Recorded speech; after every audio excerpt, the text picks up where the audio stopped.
Across the world, over 300 million people speak English. Of those, each individual speaks in his or her own unique way. They have their own words and manners of speaking, their own pronunciations and tones. In a group, individual speakers with similar speaking manners form accents. These accents, each unique in its own way and often tied to centuries of culture, come together to form the constantly changing language that we know as English. Yet there are those who would claim that one accent is better than another, that some dialects are inherently unintelligent where others are intelligent.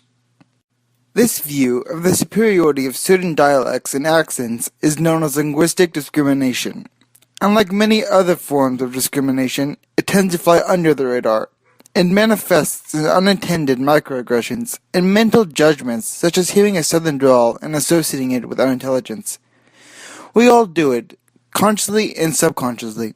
Linguistic discrimination runs rampant in American society and is an issue that needs to be addressed.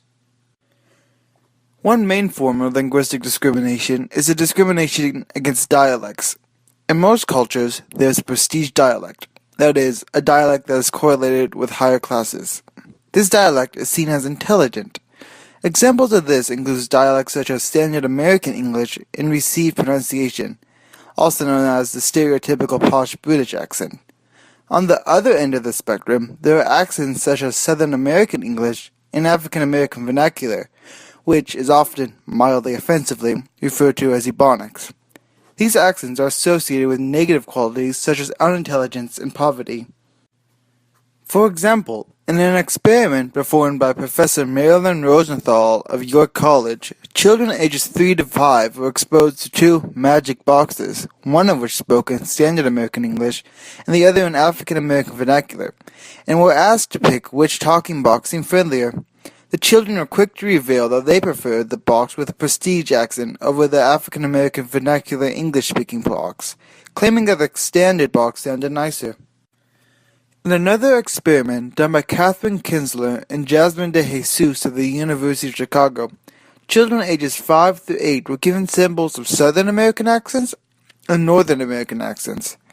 When asked which person they would want to be friends with, the children overwhelmingly liked the person with a Northern accent better.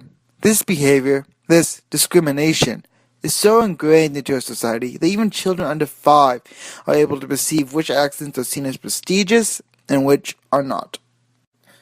Unfortunately, this prejudice extends beyond children. In a research survey done by Taylor Calwood while at James Madison University, they asked if people would negatively judge a person with an African American vernacular dialect.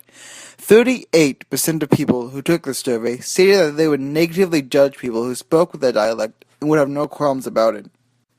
Even though most of the volunteers admitted that this was most likely not actually true, 77% of them admitted that they would assume that the speaker was unintelligent. However, the prejudice against dialects extends beyond small mental judgments and assumptions. This discrimination even corrupts our legal system.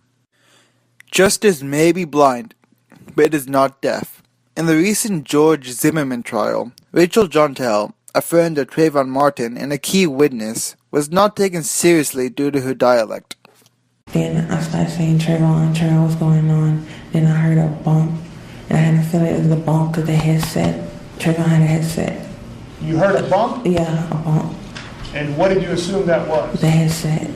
And then I was calling Trayvon, and then I started hearing a little bit of Trayvon saying, get off. A second later. The jurors saw her as unintelligent and untrustworthy due to her manner of speaking. One juror even outright stated that Jontel felt inadequate towards everyone because of her education and her communication skills. When people assume that someone else is stupid just because they use different words, and when witnesses are not taken seriously due to the way that they speak, there is an obvious problem. The issue of linguistic discrimination against certain dialects is a serious issue in America. However, linguistic discrimination does not stop there. There is also discrimination against speech impediments. A speech impediment is any condition that impairs the ability to speak. It can range from stuttering, to not being able to pronounce a certain sound, to not being able to vocally express one's thoughts. In America alone, 6 to 8 million people have some sort of speech impediment. and yet prejudices against them still exist. Students with special needs, such as speech disorders, are 60% more likely to get bullied than a student without them. When I was younger, and even somewhat today, I had a speech impediment that was a result of hearing issues. I struggled with my R sounds. Twice a week for 7 years, I was taken out of class to speech therapy. I hated it. It made me feel like an outsider. Before I even knew why, I could sense the stigma against those who spoke differently. To view this stigma, one must simply look to the media. People with speech impediments have very little representation in media, but when they do, it's often mocking. Take this clip from the sitcom The Big Bang Theory, for example. In it, scientist Barry Kripke struggles with using voice recognition due to his speech impediment. Voice recognition on that thing is terrible. Look. Siri, can you recommend a restaurant? I'm sorry, Bowie. I don't understand recommend a restaurant.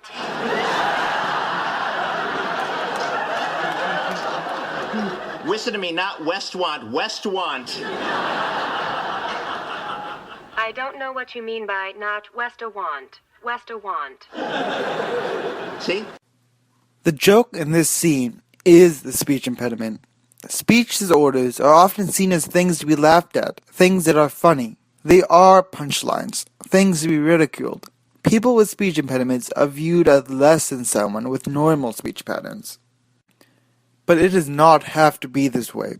In order to end the prejudice against those who speak differently, we must change the way we view language. There is no hierarchy of dialects. We must learn to listen to others, even if their manner of speaking makes us uncomfortable. We must listen past the dialect, and listen past the impediment to reach the core of language, ideas. It is not easy to do, but imagine how many more ideas one can experience simply by giving an ear to someone who they might otherwise just assume is unintelligent due to their speech. We must listen past the veil we create to gain insight into the mind of those who may have simply disregarded, for, in the end, that is what language is for.